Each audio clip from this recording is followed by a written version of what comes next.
प्रधानमंत्री की शक्तियाँ। प्रधानमंत्री की शक्तियाँ वह मंत्रिपरिषद के निर्माण, जीवन और मरण का केंद्र है। प्रधानमंत्री की सलाह पर राष्ट्रपति संघ के मंत्रियों को नियुक्त करता है।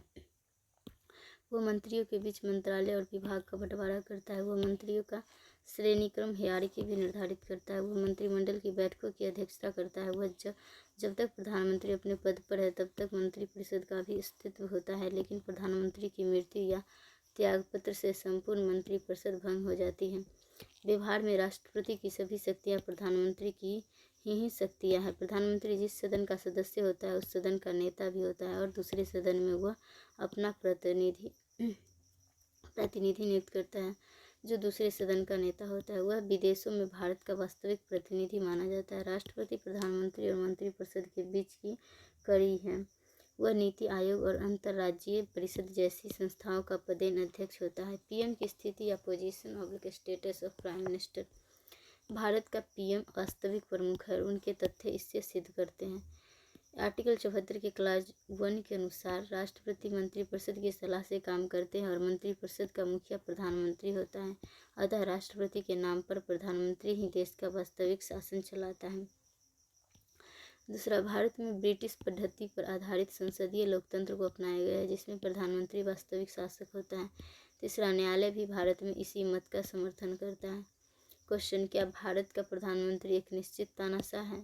यद्यपि भारत का प्रधानमंत्री वास्तविक प्रमुख है और उसकी शक्तियाँ काफ़ी व्यापक है, लेकिन फिर भी उसे निर्वाचित तानाशाह नहीं कह सकते, क्योंकि उसकी शक्तियों पर अनेक संवैधानिक और व्यवहारिक सीमाएँ हैं।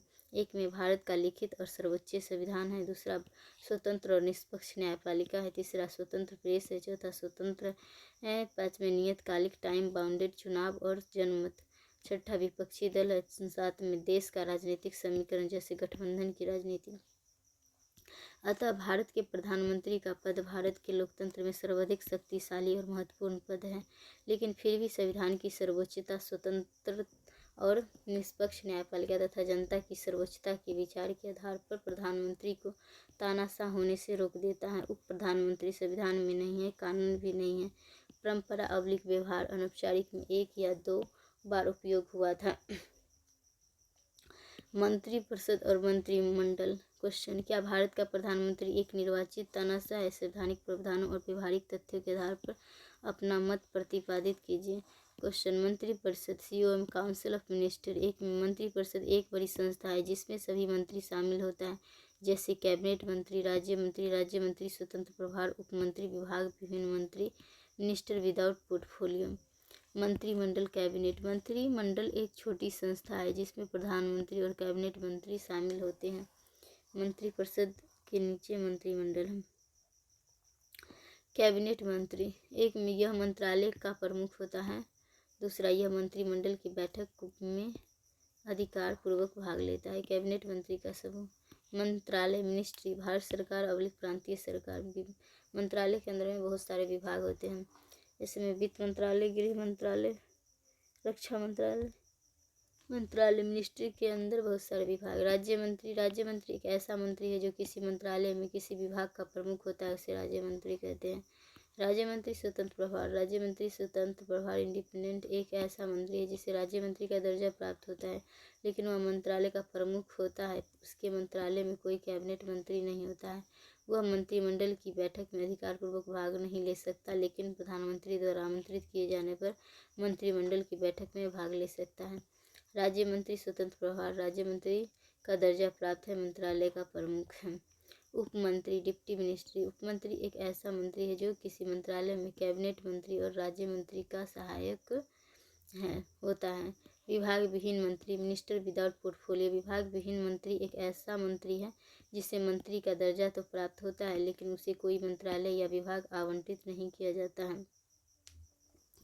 मंत्रिमंडल या मंत्रिपरिषद को। दूसरा, मंत्रिपरिषद सिद्धांत में सारे निर्णय लेती है, लेकिन व्यवहार में सारे निर्णय मंत्रिमंडल लेता है। तीसरा, भारत का संविधान अधिकांशतः मंत्रिपरिषद का निर्णय करता है। आर्टिकल 74, 75, 78, 77।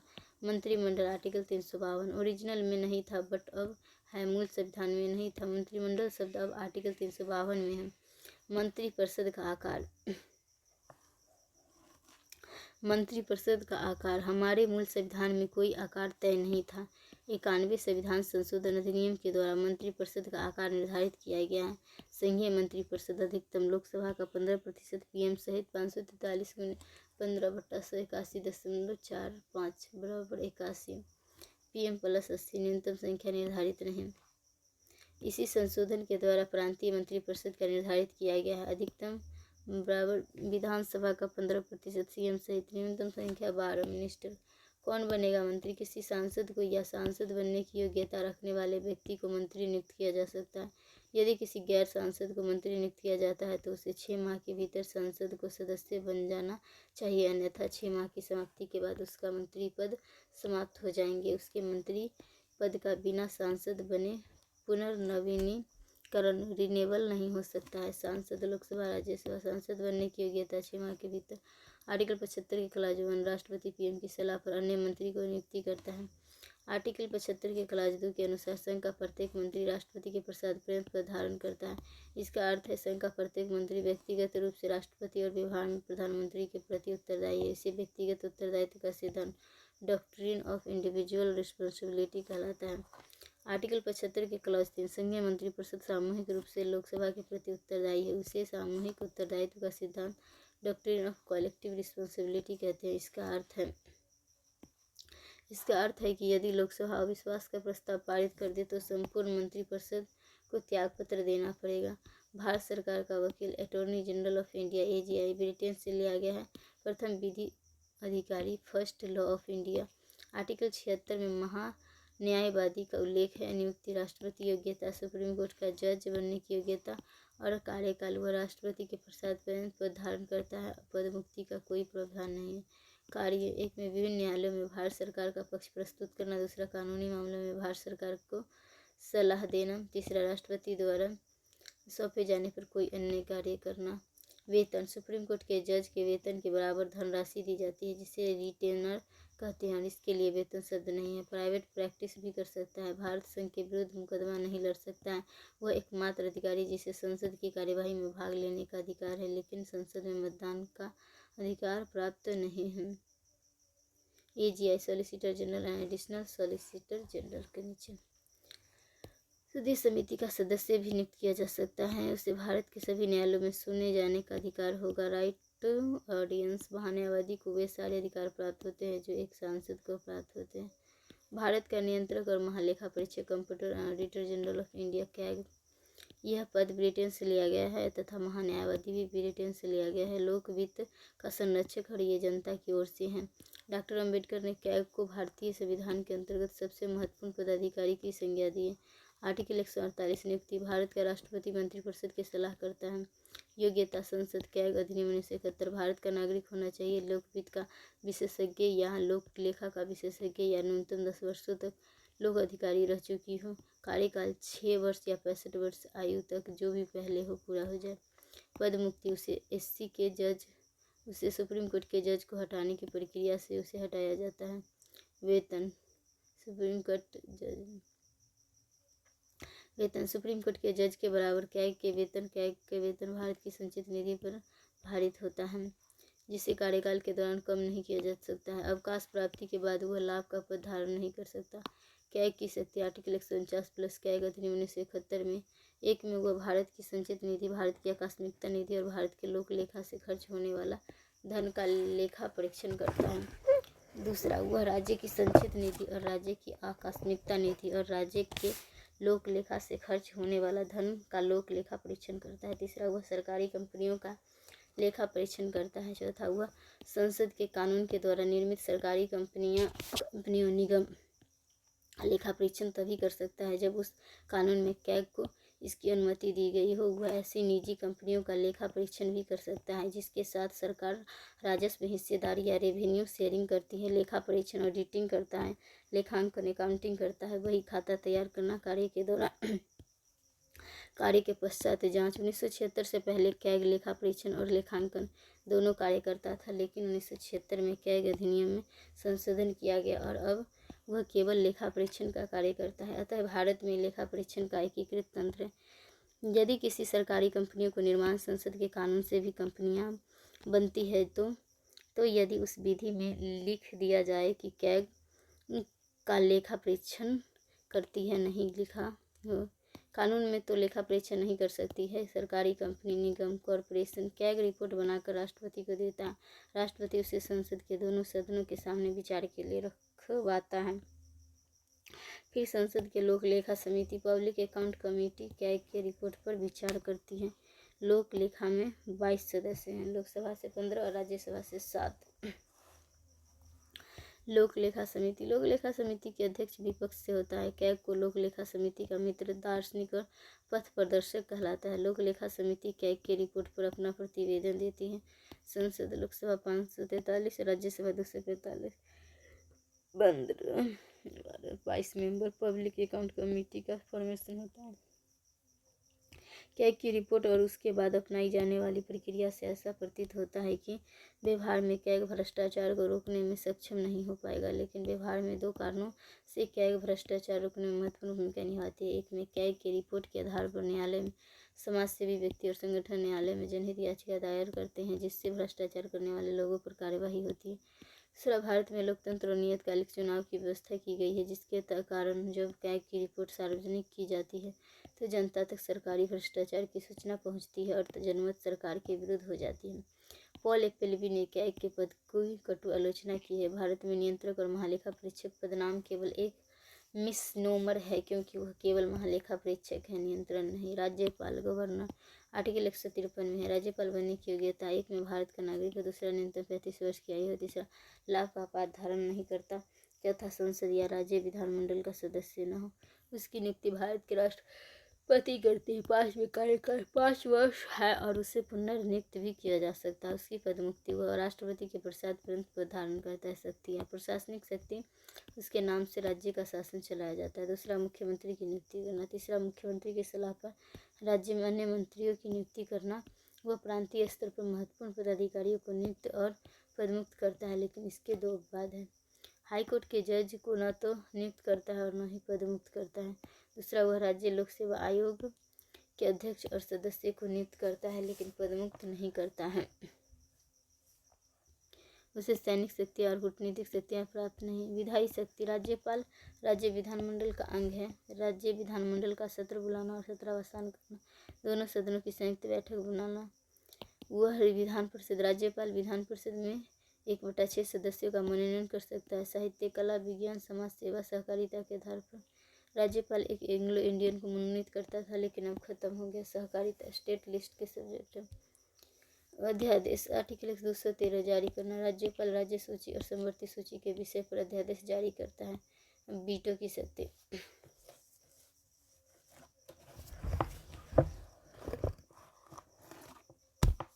वीटो की शक्ति राष्ट्रपति के समान। क्षमादान की शक्ति, क्लेमेंसी पावर: 5 प्रकार की क्षमादान शक्ति, लेकिन राज्यपाल और राष्ट्रपति की क्षमादान की शक्ति में कुछ अंतर है। 1 में राज्यपाल मृत्युदंड को पार्डन नहीं कर सकता है। दूसरा, राज्यपाल सैनिक न्यायालय, कोर्ट मैटेरियल के विरुद्ध क्षमादान नहीं दे सकता। किचन कैबिनेट भारत के संविधान में उल्लेख नहीं है, संसद के कानून में भी उल्लेख नहीं है, लोकसभा और राज्यसभा के नियमावली में उल्लेख नहीं है, यह एक अनौपचारिक है। किचन कैबिनेट से तात्पर्य ऐसे लघु समूह से है जिसमें प्रधानमंत्री के अत्यधिक विश्वास पात्र व्यक्ति शामिल होते हैं, जिनसे प्रधानमंत्री महत्वपूर्ण और गोपनीय विषयों पर परामर्श करता है। राज्यपाल की स्वविवेक की शक्ति: आर्टिकल 163 के कला जीवन उन लोगों विषयों को छोड़कर जिनमें राज्यपाल से स्वविवेक से कार्य करने की अपेक्षा की जाती है। राज्यपाल को सलाह देने के लिए एक मंत्रिपरिषद होगी, जिसका प्रमुख मुख्यमंत्री होगा। आर्टिकल 163 के राजदेव: कोई विषय स्वविवेक की शक्ति के अंतर्गत आता है या नहीं, इसका निर्णय राज्यपाल करेगा और इस संबंध में राज्यपाल का निर्णय अंतिम होगा। आर्टिकल 163 के क्लॉज 3: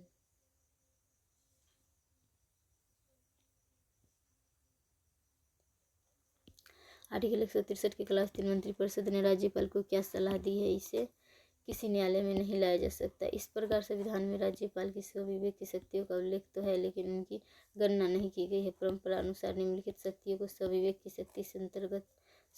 शक्ति के अंतर्गत रखा जाता है। 1 में किसी प्रांत में आर्टिकल 356 के तहत राष्ट्रपति शासन लगाने की सिफारिश करना। दूसरा, जब प्रांत में राष्ट्रपति शासन लगा दिया जाता है तो राष्ट्रपति के प्रतिनिधि के रूप में राज्य मंत्रिपरिषद से स्वतंत्र रूप से कार्य करता है। आर्टिकल 200 के तहत राज्य विधानमंडल द्वारा पारित किसी विधेयक को स्वविवेक से राष्ट्रपति के पुनर्विचार के लिए आरक्षित कर सकता है।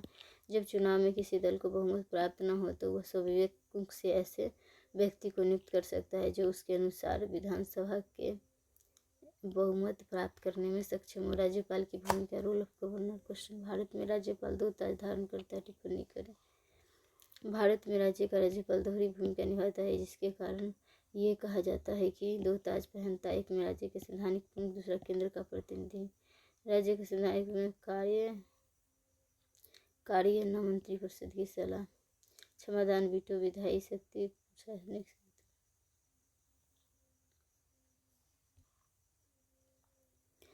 केंद्र का प्रतिनिधि, स्वविवेक की शक्तियाँ। कंक्लूजन, जब राज्यपाल इन 2 भूमिकाओं में संतुलन स्थापित नहीं कर पाता और केंद्र के प्रतिनिधि के रूप में केंद्र में सत्ताधारी दल के राजनीतिक उद्देश्य को पूरा करने का कार्य करता है तो राज्यपाल का पद विवादित हो जाता है।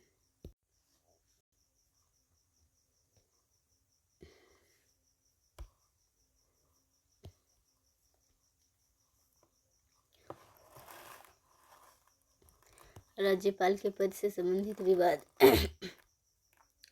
भारत में राज्य के राज्यपाल से दोहरी भूमिका निभाने की अपेक्षा की जाती है, जिससे कभी कभी राज्यपाल का पद विवादित हो जाता है। केंद्र का प्रतिनिधि होने के नाते वह कुछ मामलों में राज्य सरकार की इच्छा के विरुद्ध निर्णय लेता है। कई बार ये निर्णय दलीय राजनीति से प्रेरित होते हैं, जिससे राज्यपाल का पद केंद्र राज्य संबंधों में विवाद का एक प्रमुख कारक बन जाता है, विशेषकर उन परिस्थितियों में जब केंद्र और राज्य अलग अलग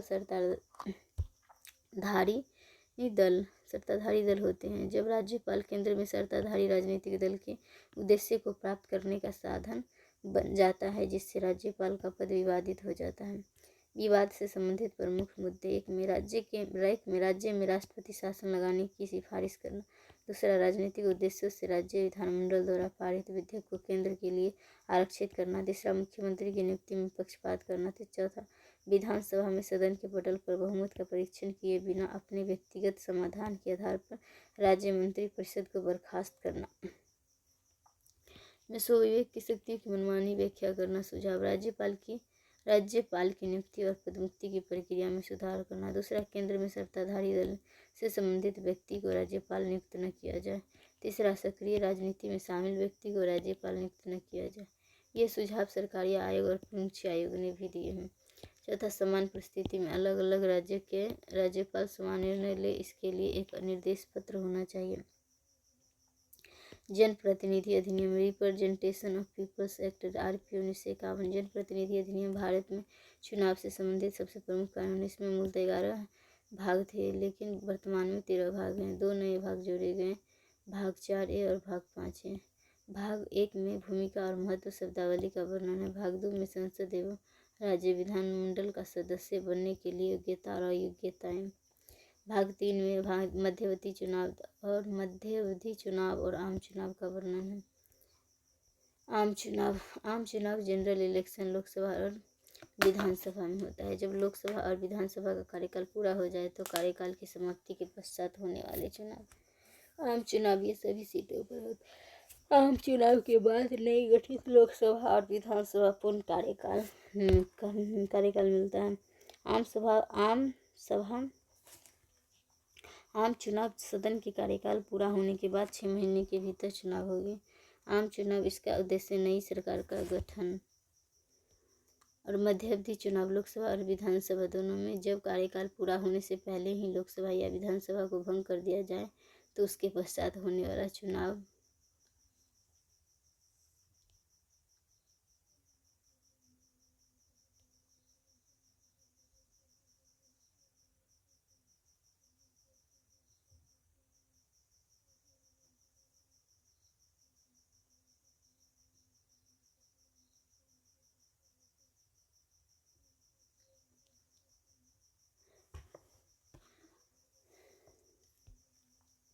मध्यावधि चुनाव ये सभी सीटों पर होता है। मध्यावधि चुनाव पूर्णकाल कार्यकाल का होता है। मध्यावधि चुनाव जब कार्यकाल पूरा होने से पहले ही लोकसभा या विधानसभा को भंग कर दिया जाए तो उसके पश्चात होने वाला चुनाव मध्यावधि चुनाव होता है। मध्य अवधि चुनाव भंग होने की तिथि से 6 माह के भीतर चुनाव। मध्यावधि चुनाव में नई सरकार का गठन। उपचुनाव बाई इलेक्शन लोकसभा, विधानसभा, राज्यसभा, विधान परिषद। जब कुछ सीटों पर रिक्ति हो तो उन सीटों पर करवाया गया चुनाव। यह कुछ सीटों पर होता है। उपचुनाव से कार्यकाल मिलता है। उपचुनाव रिक्ति वैकेंसी के तिथि से 6 माह के भीतर चुनाव होना जरूरी है। रिक्ति सीटों को भरना उपचुनाव अनिवार्य है। आरपीओ 1951 भाग 4 चुनाव से संबंधित मशीनरी और चुनाव प्रक्रिया का वर्णन। भाग 4 ये राजनीतिक दलों से संबंधित प्रावधान। भाग 5 चुनाव के विभिन्न चरण और सुरक्षा बलों की तैनाती से प्रावधान। भाग 5 मान्यता प्राप्त राजनीतिक दलों का चुनाव के दौरान कुछ वस्तुओं और सुविधाओं की निःशुल्क प्रावधान। भाग 6 चुनाव से संबंधित विवाद और उसके निपटारे के प्रावधान। भाग 7 चुनाव के दौरान भ्रष्ट आचरण और अपराधों का वर्णन। भाग 8 किसी संवाद का विधायक की अयोग्यता के संबंध में चुनाव आयोग के द्वारा की जाने वाली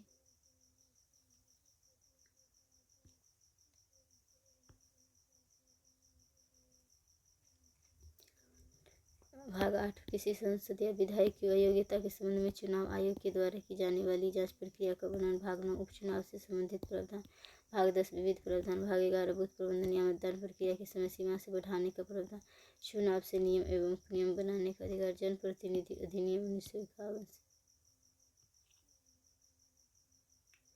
जनप्रतिनिधि अधिनियम 1951 से समसामयिक मुद्दे कंटेम्प्रेरी इशू।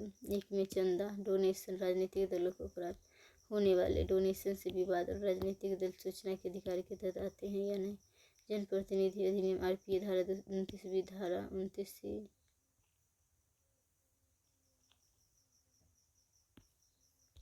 आरपीए धारा 29 कोई राजनीतिक दल किसी व्यक्ति या कंपनी से चंदा ले सकता है लेकिन 2 स्रोतों से चंदा नहीं ले सकता। सरकारी कंपनी, विदेशी स्रोतों से। 29 यदि कोई राजनीतिक दल 20,000 रुपये या उससे अधिक का चंदा किसी एक स्रोत से लेता है तो उसे चुनाव आयोग की इसकी जानकारी देनी होगी और चंदा देने वाला का नाम बताना पड़ेगा। यदि राजनीतिक दल ऐसा न करे तो उसे प्राप्त होने वाले चंदे का आयकर से छूट नहीं मिलती है। चुनावी चंदे में समस्याएं। इसके कारण इसका राजनीतिक व्यवस्था पर अनेक रूपों में दुष्प्रभाव। चुनाव में कालाधन का बढ़ता तेजी। कॉरपोरेट का राजनीतिक में बढ़ता हस्तक्षेप। इसके कारण क्रोनी कैपिटलिज्म का बढ़ता है। इसे छोटे राजनीतिक दल और स्वतंत्र उम्मीदवार नुकसान में रहते हैं और स्वस्थ प्रतियोगिता नहीं हो पाती है तथा इससे राजनीतिक भ्रष्टाचार को बढ़ावा मिलता है। राजनीतिक दल के अपराधीकरण को बढ़ावा मिलता है। 2005 में भारतीय राजनीतिक दल का विकास सूचना का अधिकार अधिनियम आरटीआई एक्ट 2005 आरटीआई किसी भी लोक प्राधिकारी से सूचना मांगी जा सकती है। लोक प्राधिकारी से तात्पर्य सरकार के किसी मंत्रालय या विभाग से संबंधित किसी व्यक्ति से है या फिर कोई ऐसी संस्था जो सरकार के प्रमुखता स्तर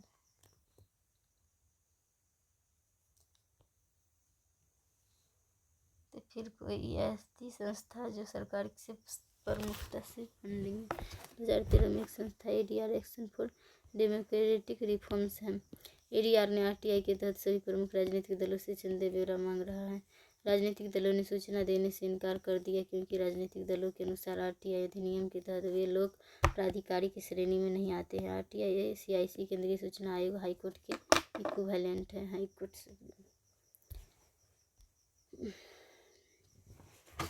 चुनौती। एडीआर ने जवाब से असहमति व्यक्त करते हुए सीआईसी में अपील की। एडीआर के तर्क राजनीतिक दल लोक प्राधिकार है।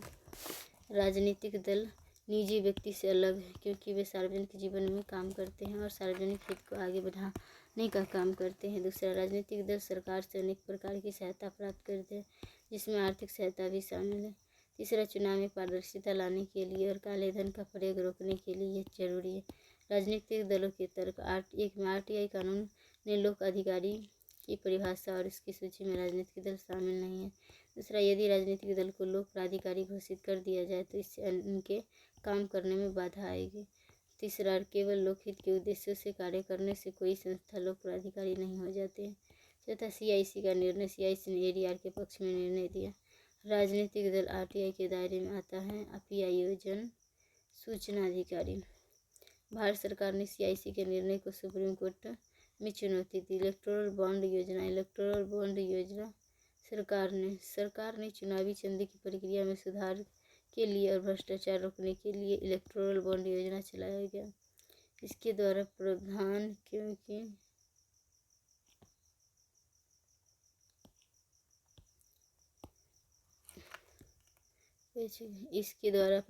गया है कि 2,000 रुपये या उससे अधिक राजनीतिक चंदा नकद नहीं दिया जा सकता। चंदे के लिए इलेक्टोरल बॉन्ड चालू किया गया है। दानदाता व्यक्ति या संस्था पंजीकृत राजनीतिक दल के नाम से इलेक्टोरल बॉन्ड खरीदा जा सकता है और जितनी राशि का वह इलेक्टोरल बॉन्ड खरीदता है उतनी ही राशि दानदाता के खाते से कटकर राजनीतिक दल के पास चली जाएगी। चंदा दाता की पहचान बैंक के पास रहेगी और इसे सार्वजनिक नहीं किया जाएगा।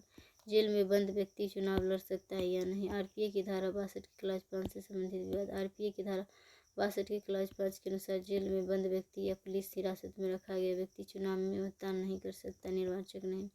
भारत में चुनाव लड़ने की अनेक योग्यताएं में से एक अयोग्यता यह भी है कि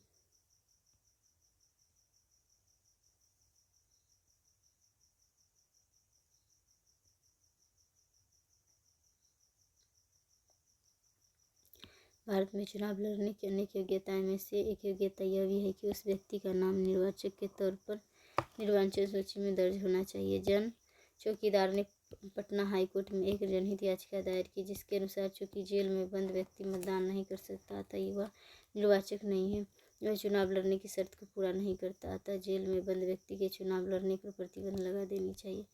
तीसरा, चुनाव तभी लड़ेगा यदि वो निर्वाचक है। पटना हाईकोर्ट ने जन चौकीदार के पक्ष को सही माना और यह निर्धारित किया कि जेल में बंद व्यक्ति चुनाव नहीं लड़ सकता। सुप्रीम कोर्ट ने भी हाईकोर्ट के निर्णय को सही ठहराया और यह निर्धारित किया कि जेल में बंद व्यक्ति चुनाव नहीं लड़ सकता। संसद ने RPA में संशोधन करते हुए मतदाता, वोटर और निर्वाचक कंज्यूमर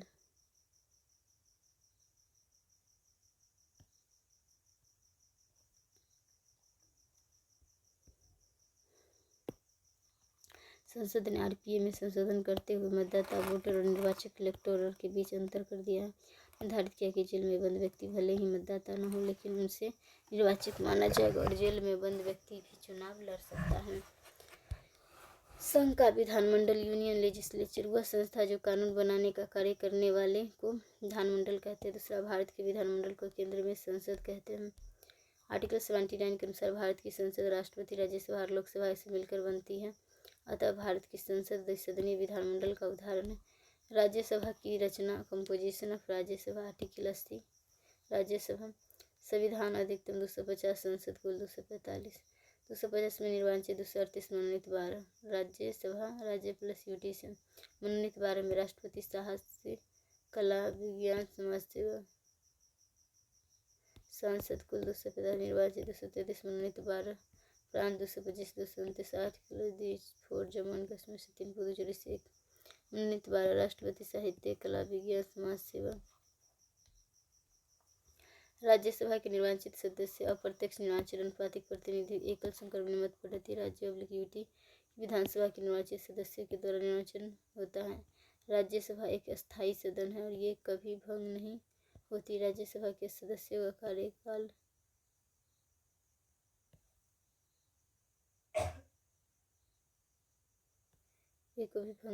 राज्यसभा के सदस्यों का कार्यकाल 6 वर्ष का होता है।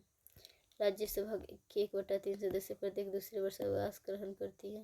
राज्यों को राज्यसभा में जनसंख्या के अनुपात में सीटों का बंटवारा किया गया है जिसका उल्लेख संविधान की 4वीं अनुसूची में। आर्टिकल 81 लोकसभा की संरचना। आर्टिकल 81 संविधान में अधिकतम 552 250 हो गया। 26 जनवरी 2020 से निर्वाचित 550